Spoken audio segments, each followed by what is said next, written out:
those ones as well being tabled, and then the courts determining that there's no adequate evidence, so that we can follow up. Why is there no adequate evidence? Who should be held accountable? If it's failure to press charges, who are we asking these hard questions?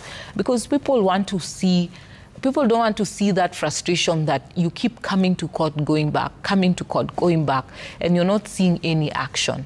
And, you know, sometimes I say, unfortunately, the blame is placed on the judiciary sometimes, because after a matter dragging on for years, then the court finds that there's no adequate evidence. Yeah. But this could have been dealt with if this were held on a day-to-day basis or had expeditiously, so that Kenyans can know where to hold who are accountable, instead of waiting for years before we see actually some tangible evidence. And now, when we talk about compensation, today we have so many cases of those women who have lost, Kenyans who have been killed, the young girl, the 12-year-old girl, the family is still crying for justice. The lady who died in Nanyuki, the family is still demanding for justice. And apart from, you know, seeing an investigation to see individual persons held accountable, what is the responsibility of the state in terms of there are people who are killed by police firearms, those who are not even engaging, if you so to say, in protests. Yeah. But there's nothing in place in terms of, we have laws that need to be implemented by Parliament to be able to ensure that we have individuals that can go to court, court can make a decision and ensure there's some compensation that is allocated, because we know the promises from last year to compensate families have not come to fruition. And, you know, the cherry picking in terms of, we've seen some amount of money going to Albert Ojwang's family.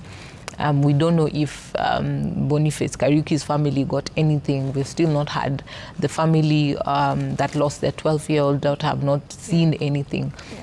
Baby Pendo's case to date is still a very painful reminder. How many years later, dragging in court, nothing has been given to their families. And so we need systems that actually work. And so it needs that we need to think about fast-tracking of these cases, and also actualizing through Parliament the legal instruments to ensure that there's proper structures to ensure compensation for victims. Yeah. You know, as we speak about the protests, let's talk about the question of the use of terror charges on protests. You know, just really quickly, you issued a very strong statement against this.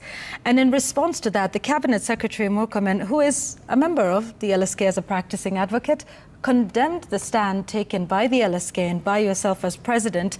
He says you are siding with terrorists and aiding them by seeking what he calls lenient bail terms. Madam President, are you siding with terrorists? First of all, it's not Murkomen to determine if someone is a terrorist or not. It's the law, it's the judiciary to determine and make that verdict. If indeed, at the end of the day, they'll determine that these people were actually terrorists, if they meet that threshold. And secondly, in our judicial system, in the Kenyan system, Article 50 provides that you're innocent until proven guilty. And further, Article 49 provides that you have the right for legal counsel. So at no particular point does the Law Society agree to whatever statements that were made by the Cabinet Secretary in his capacity. We must be able to remember that the history of our country, we have seen leaders who are now sitting in Oval offices being termed as treasonists, as terrorists, as murderers amongst the heinous crimes in our country, merely because they had a dissenting voice. And merely because you call someone a thief does not make them a thief. It's until they go through the court system, the court is able to evaluate the evidence presented and able to determine that indeed they committed this crime and hold them accountable. Now, again, with that aside, the argument that the Cabinet Secretary has been relying on is on the plight of the business people, the destruction of property. And the Law Society, even in its statement, condemned the destruction of property and reminded Kenyans that you enjoy the right to protest as long as it's peaceful, as provided under Article 37. And we also recognize the challenge that we've seen, the anarchy that has since developed in the protests. And so you see, the problem is, how do you identify who is just a simple protester, who was engaged in the looting, and the goons that we saw walking alongside the police? And what the Law Society is saying is that adopt the same standard. Under the Kenyan law, we are equal under the law. And so we see police walking hand in hand with goons. And the question is, how many police officers have been arrested and questioned with regards to them walking alongside these goons? How many goons have since been arrested? We've seen individuals who are protesters who have been seen, some were engaging in destruction of property. And I say that if they're found culpable, then they should be held liable under the law as provided. And so it's not for the Law Society to say that we are determining that they should be given lenient bail and bond terms. And a greater worry for me and a concern is that is the aim that they are terrorists and they should be held accountable as terrorists, or is it the question of getting high bail and bond terms to ensure that they are held longer in custody? And so if the onus or if the aim is to ensure that they don't get bail terms, then are they really terrorists?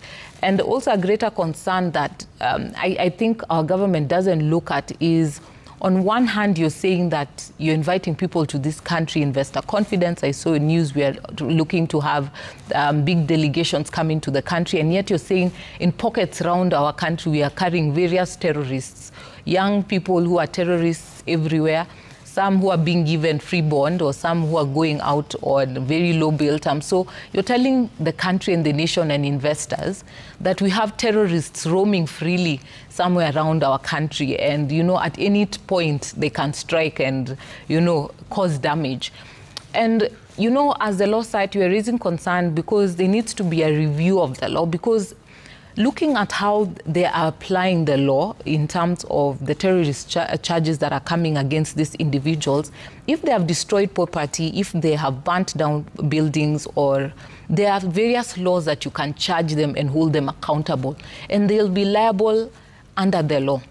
Now, the misuse of the Terrorism Act, because if you look at the kind of terrorists and the history we've had in this country, and imagining a terrorist walking freely, being released on 30,000 or 100,000 and walking the streets, it creates a very uncomfortable feel in the country, that you have someone who can destroy and burn down and bring chaos and anarchy at any time of the country. And so also something that I say is that during the mandamanos that used to be there before the Gen Zs got to the streets, I think we saw much more destruction of property and a standstill of the nation in terms of the kind of demonstrations we saw. The Terrorism Act wasn't applied then, yet it is being applied now. What is the difference? And secondly, we need to look at the bigger picture in terms of pull back to democracy as a nation, because they didn't have the idea to use terrorism then. Now they have the idea to use terrorism and the Terrorism Act tomorrow.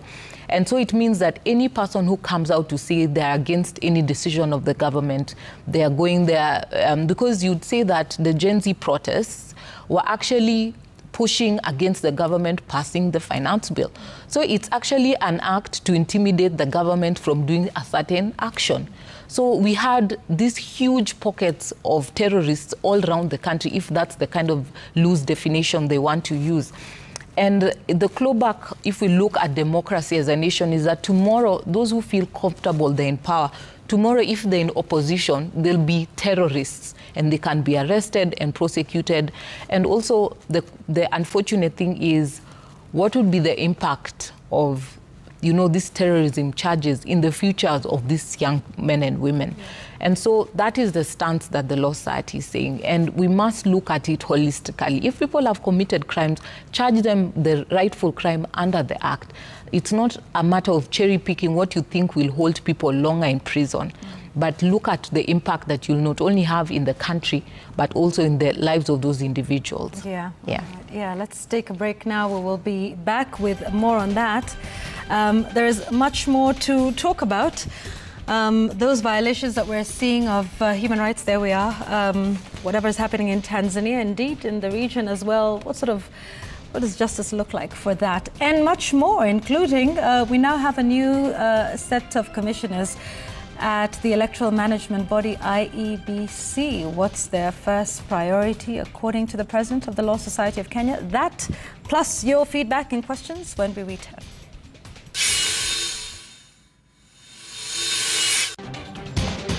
Law and Order, Keeping the Faith. An interview with is being led by Member of National Assembly Esther Passaris. It was abandoned at some point, but in a tweet that she put out today, she continues to defend it, and she says, and I quote, "My public order bill is grounded in values of protecting lives, upholding order, and ensuring that freedom does not descend into chaos." What are your thoughts around these proposals to limit the rights around protesting in the country? Well, I think it's quite, how can I say it nicely? There are just attempts to just try and strangle the constitutional rights under Article 37. And I say it's quite a myopic view in terms of thinking that you can try and limit guaranteed rights under the Constitution. And so instead of focusing on trying to create avenues of trying to prevent people from actually sharing and going out on the streets, is maybe to rethink and start thinking, how can we ensure there is public participation and that people are able to express themselves using the different forums. There's now use of technology amongst others. And so if you do not want people to express themselves in the streets, ensure that you open up different avenues for people to be able to engage, to be able to share whatever challenges they're having and their thoughts. And I would say that it's high time that we start being more inclusive with regards to how the youth have moved in terms of how do they want to share their views, how do they want to protest. Because protests need not be physical, but they have shown they can be able to protest using the X spaces and the different technology-based opportunities that they have. And I would say that, of course, as the Law Society, we will wait to see. We were able to give our memorandum when the now CS Ruku tabled his proposals on the demonstrations bill, and we'll wait to see what those proposals are. And of course, if they're draconian in nature, we will challenge them. Yeah, and do you see a trend with that? Because now this is the second attempt to do that. When Geoffrey Ruku was in the National Assembly, of course, now he's in the executive. But is there a trend here that you see? Because again, his bill came up right after the protests in June last year, 2024. And then now in 2025, again, you see some attempts at that. Exactly, because we saw, first of all, the IG, as he then was, issued directives saying that you cannot hold protests. Then he said you must give how many days notice, which the courts nullified all of those. So in tandem with the courts also pushing back in terms of the courts protecting the constitutional right under Article 37, I think those are now, they're clutching on straws, looking for ways to try and limit under statute. And unfortunately, I feel like also this is a bit of testing waters to see how far they can push or how much they can try and move in terms of preventing people from actually expressing themselves. But I say it's unfortunate because the courts are still there, the courts are still alive in terms of they're not close to what is happening in the country and the kind of pushback that is there. And of course, the Law Society, irrespective of the seat holder that sits on the presidency, will continue to fight to uphold the rule of law. Yeah, and speaking of the courts, which you say are alive to what is happening in the country, we're in a situation where the courts have actually issued orders, particularly around protests about what can and cannot happen, that police officers, even during a protest, must be have their faces visible, have their numbers be easily identifiable. But we're seeing, Madam President, a situation where not all court orders are complied with. Definitely frustrating justice. How do we enforce court orders? Because while it seems that they're alive to some of the issues that are happening, they issue orders and many of those orders continue to be ignored. Well, we've seen quite a number of court orders being ignored. The one that was issued against, yes, of course, police should be identifiable. and they should not cover their faces. Their vehicles as well should be able to be identifiable. The use of cannons, the tear gas canisters, the rubber bullets, and the live bullets. Yeah. And yet we still see the use of the same today in various protests around the country. And for me is, what must we do in terms of the judiciary? The judiciary must also have a bite in terms of they must be able to be courageous in terms of holding those who violate these court orders personally accountable. And even sometimes not pay fines by the National Police Service. They should personally be able to pay for those fines, if not custodial orders. That's the only way that we'll actually see tangible change. Because unless either the courts refuse to grant the same violators of these court orders audience, or, you know, come back with a punch and actually hold them liable for these violations under the law, then we'll not see any tangible changes. Yeah, because, Madam President, there was also one on campaigns outside the election period, right, where they said that that's violating the law and the right to free and fair elections. You know, but here we are. People are still going around the country. You would imagine that we have an election, what, 2 years? Yeah. And some days to come. And yet we still have early political campaigns. You would imagine there's an election that's happening in this country a few months from now. Unfortunately, yes. And I think those are some of the things that the new commission, the IEBC, must now grapple with and start, you know, fold their arms and start working. Because if they do not crack the whip, and also, you know, they will really help politicize the palpable environment that we have right now as a country. Because irrespective of the same, you see, when you're seeing even a government that is actively campaigning, then you will obviously see the opposition side actively campaigning. So there has to be a referee to be able to say, you know, no more campaigns during this period. And so unless, and unfortunately, we've not had an IEBC commission for quite a long period of time.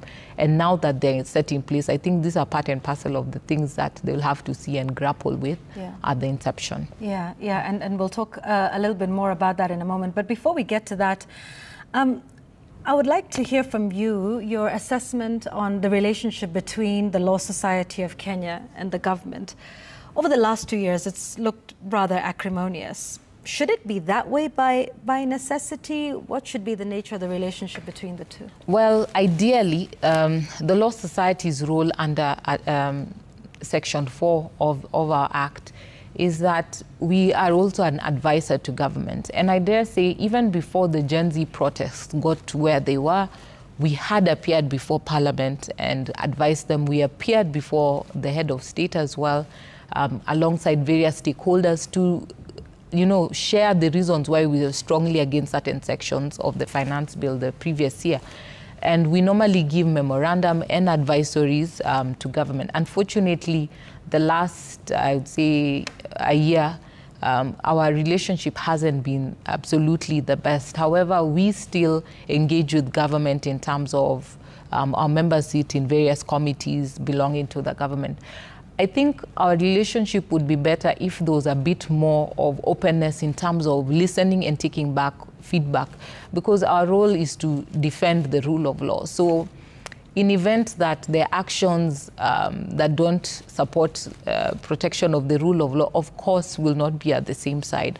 But where government has been doing positive things, we've participated in the task force on gender-based violence and femicide, because that was an issue that was affecting the nation and the country, and that there needed to be some changes under the law, holistically working with different stakeholders. So we have worked quite well under that ambit, and would be ready to work with government with regards to areas that we think LSK can give a positive input. And I would say that our relationship would be better if there was more openness in terms of just receiving feedback. You know, you don't need to be part of the choir at all times. And sometimes it's good to listen to, you know, I think the odd bass or alto in the room in terms of these are things that you need to take into consideration. because the work we do with not only the members of the public, but daily working also, we go to courts, working with the judiciary, can give feedback that the government can actually find useful. Yeah. And, you know, when you're lumped together with civil society, human rights groups, many that are critical of government, do you think it poses any challenge to how the LSK is perceived? Well, the government's narrative from last year has been that anyone, civil society are deemed to be the enemies of the state. I was in a discussion 2 days ago, and they were saying they've been called evil society as well by the government. And now placing, and I see now the rhetoric is LSK and civil society, LSK and civil society, is to place a negative purview that the role is to look for money. LSK actually, and it's quite unfortunate because the cabinet secretary is a member of the Law Society of Kenya, gets the books of accounts of the Law Society and is able to know we survive majorly on members' subscription. And so this kind of analogy of trying to create a negative perception is quite unfortunate. And the government should realize that instead of fighting different entities that work with in the country, there should be some sort of collaboration, because civil society feel a lot of gaps that the government is not able to reach. And instead of looking at holistically, because last year we also saw attacks on the religious communities and the churches with regards to their coming out strongly in their voices. And now it's civil society, and then LSK. We don't know who is next that is going to be coupled in that basket. But it comes a time that there needs to be a fundamental shift in terms of looking at what are the concerns that are being raised. Can we focus on the issues and be able to resolve them and see how you work together? Because these institutions work in the country. And of course, they also can only thrive when the country is peaceful. So how do we ensure that you can work with these different entities to be able, the government can do its work, but also civil society play the relevant gap that they are quite imperative to do in the society? Yeah. You know, earlier when we started the conversation, we talked about what's happening regionally, right? With those who are activists who are either abducted in Tanzania. We've also seen deportations. Former Chief Justice William Mutunga, Martha Karua, party leader, deported. Boniface Mwangi and Agatha Tuhaire, who were abducted as well. Now, there is a lawsuit that's been filed by Boniface Mwangi and I think Agatha against the Tanzanian government at the East African Court of Justice. What are the chances of such a lawsuit? What, you know, how would that happen there? What would be the result or outcome of that, if at all? Would it have any binding commitments on the Tanzanian government, do you think? Well, I don't know about them adhering to the orders once issued, because we've seen the kind of tangent that things have been taken, but the courts can issue declarations, and even in terms of violation of their rights, as well as compensation for the victims. It was filed by the East Africa Law Society of Kenya, which the chair actually is a Kenyan, Ramadan Abubakar, who guides the regional heads bar associations in East Africa. And we hope that we can get positive declarations, because it also sends a message in terms of a neutral arbiter, because of course the challenge of being able to file in the Tanzanian courts, which speaks a lot. But the East African Court is the only avenue at that particular, that they at least can get heard and get an opportunity to raise those concerns and let the Tanzanian government also defend itself on the allegations. And by coming up, you know, sometimes I would say I'd quote what Patrick PLO once told me, that sometimes it's not about being seen that you get an order and you get to celebrate that it's been implemented, but a systematic, slow realization that rights are being violated and their impact, it sends a message to the international community, it sends a message to investors who are coming to Tanzania, and slowly it will have an impact because people will be seeing what's happening in the country. You say that things are different, it's peaceful, it's this civil society that have come to destroy the country. But evidence will be able to show, because this went through a neutral arbiter, it went to a court, evidence was tabled, and the courts made their pronouncements. And so slowly but surely, I think this could be the start of, piling pressure on the Tanzanian government, because the kind of trajectory that we continue to see and the pushback in Tanzania, it's becoming more and more intolerable to other citizens coming to that country. Let's come back home, and I want us to now start looking ahead with what we see going forward. So IEBC has just settled in. The new commissioners take an oath of office, now sort of trying to get to work. I wonder what your view is on the commission itself, the set of commissioners, and what you then think would be their highest priority, considering they've got just 2 years and maybe 12 days to go to the general election in 2027.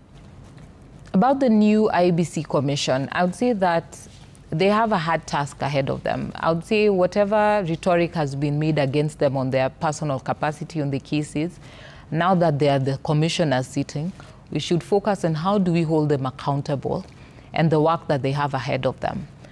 I believe that they have a huge duty in terms of restoring confidence in the members of the public, and even on our Gen Zs, that the system actually works and that they can ensure that they deliver to Kenyans a free, fair and credible election. That should be on top of their list. The second is they only have 2 years. They must create a roadmap in terms of the election management plan. How will they roll out, and what do they intend to do?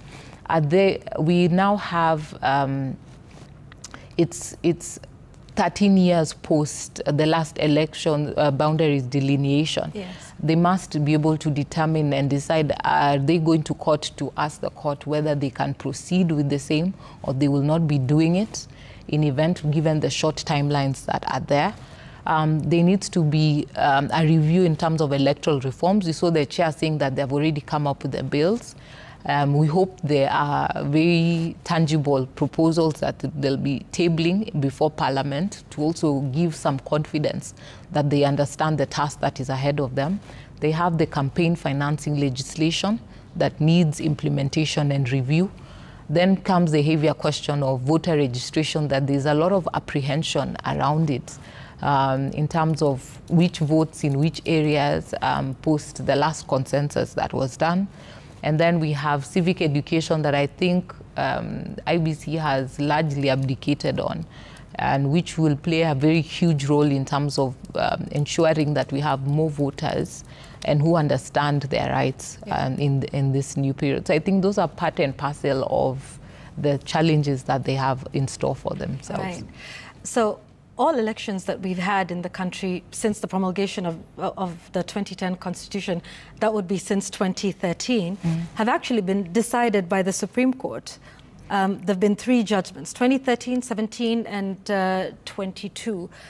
Are there issues that you think stand out that maybe this electoral management body now needs to look at to ensure that perhaps we avoid a scenario like that? I mean, of course, the Supreme Court is there to handle that dispute, should there be one. But it would seem that all of these elections are being decided by the Supreme Court. Are there any issues that have arisen from each of those Supreme Court decisions that could be some pitfalls for this new commission to look out for? Let me first give an overview in terms of from 2013. 2013, we had sharp disputes, which led to the, I believe, Kiraitu Orengo leading the reforms, later tabled just before the following elections. Then we had 2017 elections that were nullified, brought a great rift in terms of confidence in the role of the IEBC. And even after the elections that took after, there was not much confidence in terms of that particular process because one party decided not to get involved. Yeah. 2022, we saw a lot of recommendations by the Supreme Court because we had an IEBC commission that was sharply divided, one announcing in Bomas, one going to announce in Serena.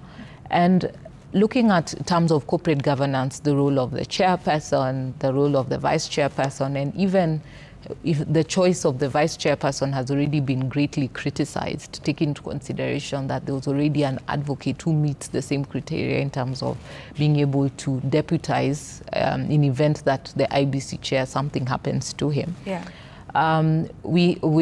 There are proposals on a lot of amendments that needs to be done under the Electoral Act, and also in terms of IEBC and the Supreme Court raising concerns about the time periods for hearing and determining the electoral disputes, which has yet to be dealt with to date.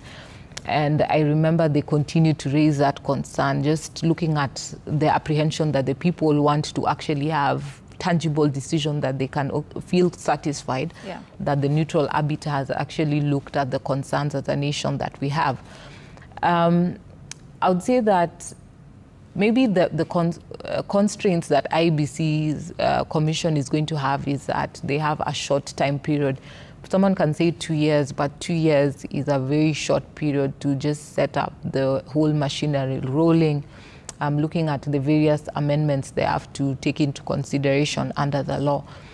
But within that time period, I think it also behoves upon the judiciary, parliament, executive, the independent offices and security agencies to also, stand up and show up in terms of being able to support. We need Parliament giving them the adequate budget because the time constraints already short. I don't know if that was budgeted already in this year's budget, or it will be part of a supplementary budget. Yeah. But those should be top of priorities, and in terms of us seeing Parliament actually engaging in proper discourse in terms of the proposed amendments. We're seeing a lot of more proposals to the Constitution rather than looking at how can we ensure that we deliver a credible electoral process to the people of Kenya. Okay, I have some questions for you from our viewers, so let's get to that. The first one here is, can the ICC court, that's at The Hague, be used to tame rogue leadership in Kenya? Well, the ICC loaded question. Well, we've been there before. We've been there before, right. And so the kind of credible evidence that can be collected in terms of those who are inciting for violence against individuals and the kind of deaths and killings that have been orchestrated. And if we're able to meet the threshold, then of course the history of this country, ICC still sends chilling reminder to not only those in the National Police Service, but to our politicians as well. Here's another one. Because of the prevailing circumstances in the country, what threshold is needed to impeach a president? Well, I think you saw what happened in the deputy president's impeachment process. And the heavy question is, will you have members of parliament? I always say that will be able to impeach that same president, because these are the same members of parliament that a lot of our young members have been saying they want to recall.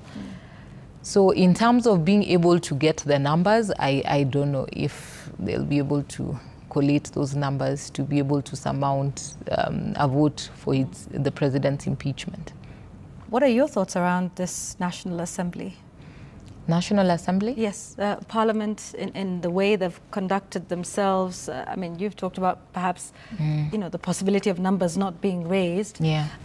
But as a lawmaking body, there have been lots of questions about how they have conducted themselves. What's your assessment as the president of the Law Society of Kenya? I feel that in terms of where we've gotten as a country,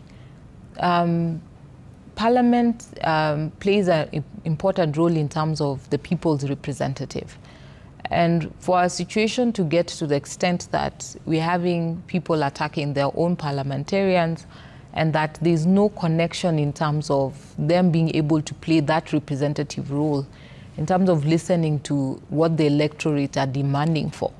When we have members of parliament coming to say that that bill was too big, even I couldn't read it, it was like the Bible, even you can't read the Bible. And, you know, members of parliament, after passing legislation, later on coming and saying these laws are draconian, who passed them? Yeah. Yet they're the same parliamentarians who sat, reviewed those laws and passed those laws. I would say it's unfortunate that then they're not playing their representative role as should be. Because I say by the time a country is getting to a level that citizens are more active on a personal capacity, while it's good for democracy, but it shows that there's a disconnect between their representative and them, because it shouldn't get to a situation where a country is going to a standstill and even the executive cannot communicate to its people because Parliament has lacks that legitimacy to be able to connect directly to its people. So in terms of the scorecard, as whether they're playing their representative role or not, I would say that they have failed in that endeavor. Let's take a look at some more questions coming in now. And this is on the X platform. We'll put them up on your screen in just a moment. There we are. All right, so here we are. Edward Apedu, who says, a Ugandan Kenyan admitted advocate was recently deported for representing his client, the Kenya Human Rights Commission. What's the Law Society of Kenya doing to reverse that illegality? Well, he's actually an advocate admitted the Law Society of Kenya as well. So he was actually an employee. And so we are working hand in hand with the NGO with regards to measures to ensure that he's returned back to the country, because we don't see what problem. The Law Society has not raised any concern against him as an individual, because he's not violated any rules of the Law Society of Kenya. And so we are supporting in terms of the work that the Kenya Human Rights Commission is doing. Okay, let's take another one here now. There we are. Ask Faith, on the same note of having rule of law applied on both sides, that's government and opposition, why is she always doing demos siding with protesters and goons while sidelining business people who lose millions of shillings in property? That's Kiprich Soprano. Well, first of all, I want to affirm that the Law Society condemned destruction of property. And our position always remains that we stand with protesters as long as they continue to uphold the rule of law and engage in peaceful protests. What we've seen in the coming weeks is more of anarchy developing. And the reality is it's hard to siphon who is a protester and who is a goon.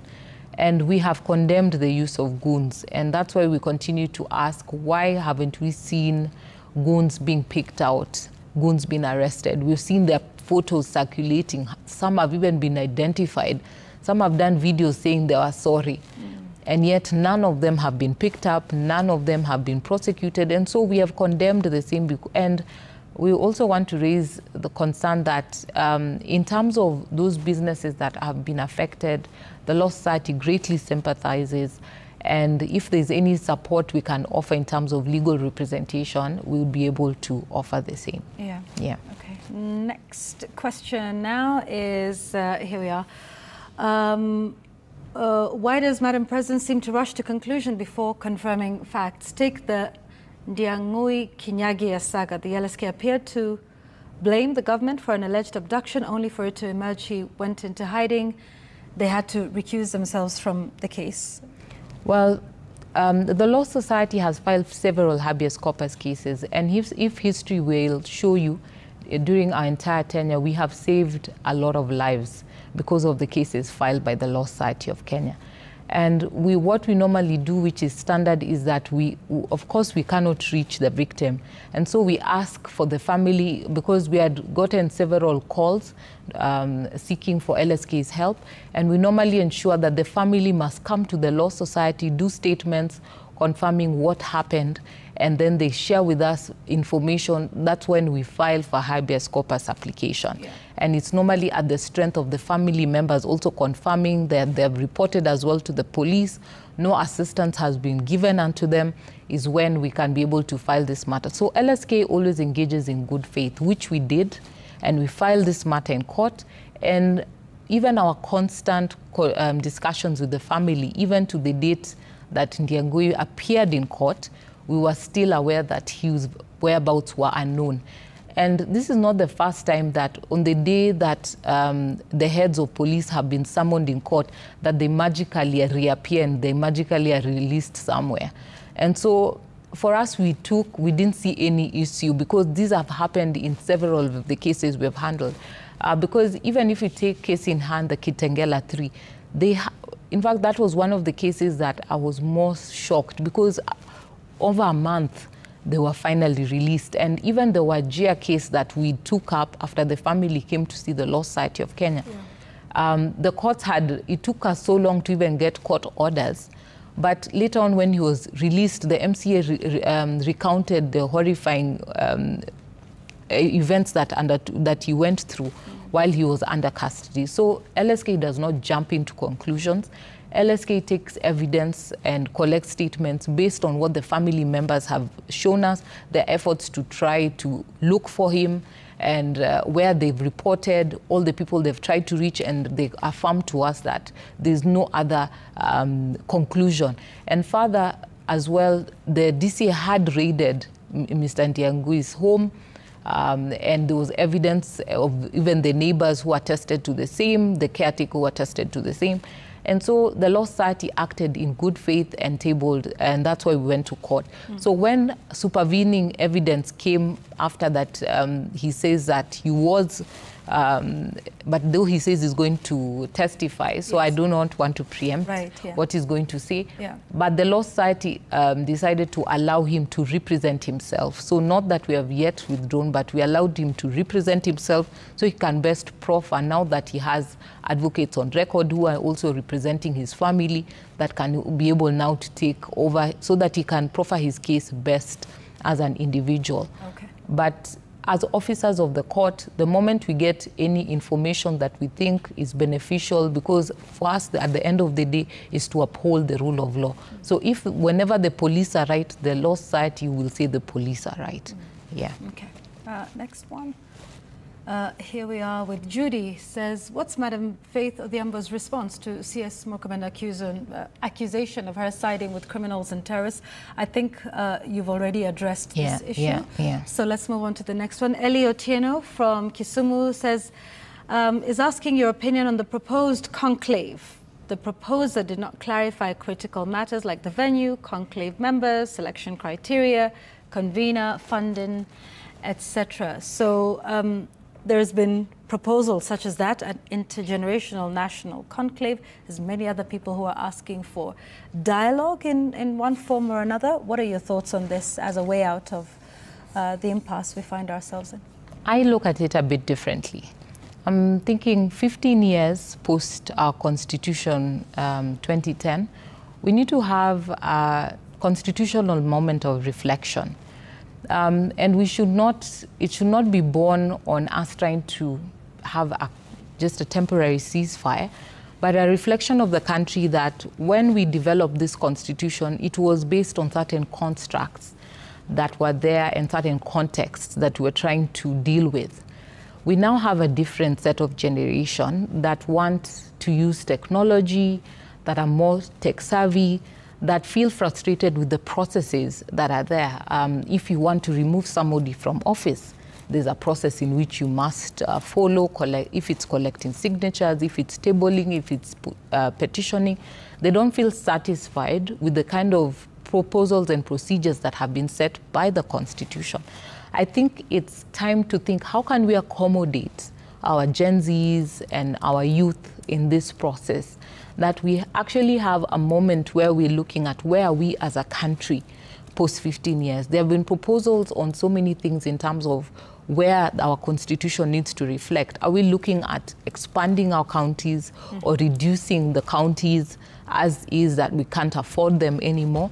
Are we talking about, you know, how can we ensure that we place and ensure the youth actually have a seat at the table rather than others representing their interests, saying that they're representing the youth?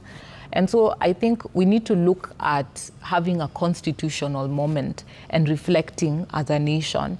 What are the benefits that the Constitution have we been able to deliver what we had in mind? How far have we gone into implementing the Constitution? And then coming back and seeing now we have new constructs. Are we able to accommodate the current youth in this Constitution? Or is there a time for change to implement and improve so that we have a generation that feels part and parcel of this very social contract that governs the nation? So you're talking of an audit of the Constitution and its implementation so far since 2010? Yes. Okay. Yeah. And talks are often, they cost money, and somehow they find ways to anchor it in law, right? So they pass a piece of legislation that then gives life to these talks. Talking or not, would an audit be part of the talking process? I think audit needs to be done first. Yeah. Then and as we do the audit, you see, the youth need platforms that they be able to have those discourses. And you know, the beauty of the kind of youth generation we have is that they don't need physical meetings to be able to pay for a venue and what. Yeah. They're able to have discourses on different spaces and be able to share their views and come together. Yeah. But the fact is there needs to be support of those platforms that they can actually engage, because they feel safer in spaces where people cannot see them, cannot attack them, and they're able to express themselves more. Because even if you meet some of them, they'd say they always now try to be careful. What can I put online? What can't I say? But there's so much that I want to express. There's so much that I want to do. But I feel confined that the spaces are not adequate to be able to connect and be able to collect the information that they'd want to share. And so I think having that audit and looking at also concerns that the youth are having at that level, you can do it without spending so much, at least for that generation, and asking yourself, does also the Constitution support the technological-based avenues for them to be able to be engaged in this same Constitution? So I think even as whatever political constructs want to go on, I think my position as Law Society Chair and looking at the rule of law is to look at how are we auditing. We're seeing pieces of attempts to change the Constitution, yet we haven't even done an audit to say, is this working for us? You know, just before the last election, we were seeing arguments that the position of women rep ought to be scrapped. Now we're seeing arguments that we need to add more money and adding money to, you know, senators, adding money for MCAs, members of public, and now MCAs also saying they need funds. You see, we need to have an audit to see, is it working for us? Is it sustainable?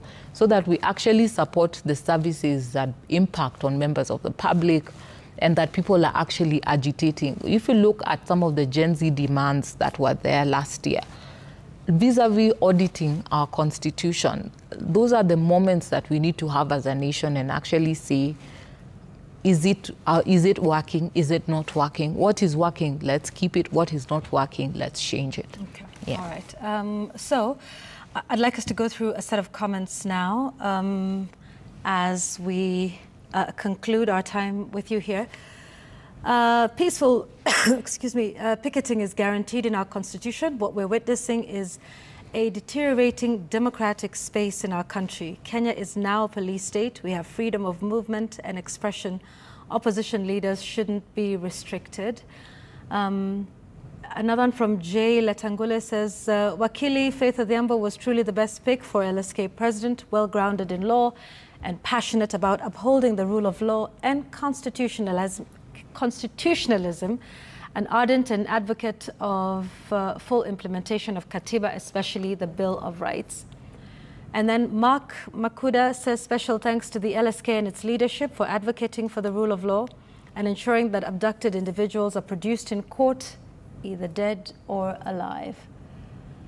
Last one from Babu Michael. I really thank the LSK and especially the President for being the voice for the voiceless when it comes to matters human rights violations as seen in recent events. She has personally and through LSK appeared in court. Kudos. All right, so that's our time here.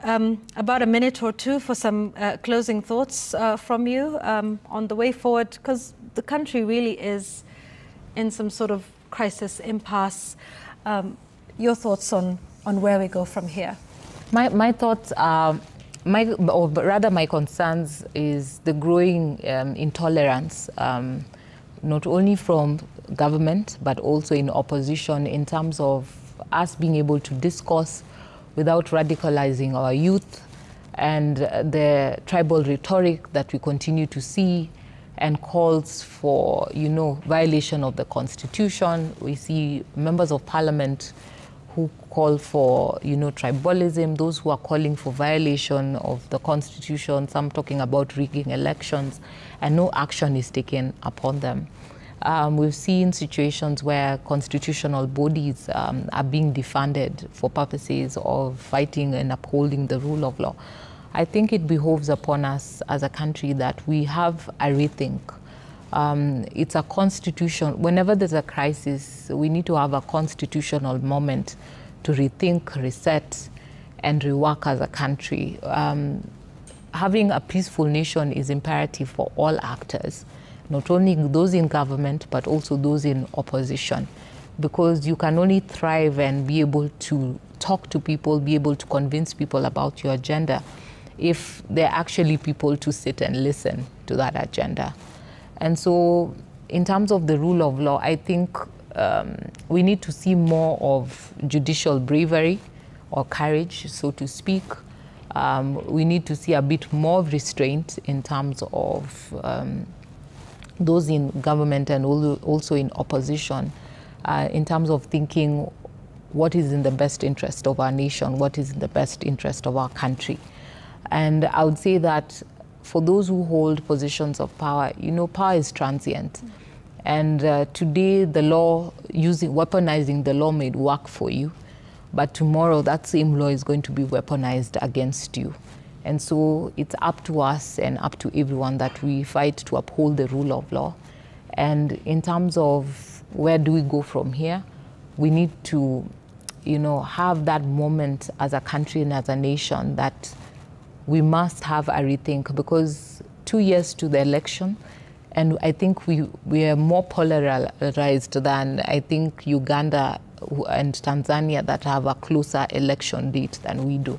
So to avoid us going down the drain to the 2008 post-election violence, there needs to be a total reworking in terms of how do we approach and deal with matters, in terms of defense of media and them being able to air the truth to the members of the public, because credibility is quite important. And I think the greatest currency our executive is facing, and also National Police Service, is lack of credibility and public confidence. And so to restore that, there has to be they have to de-escalate the situations that we're seeing in the country. Yeah, thank you very much for your time this evening on The Explainer.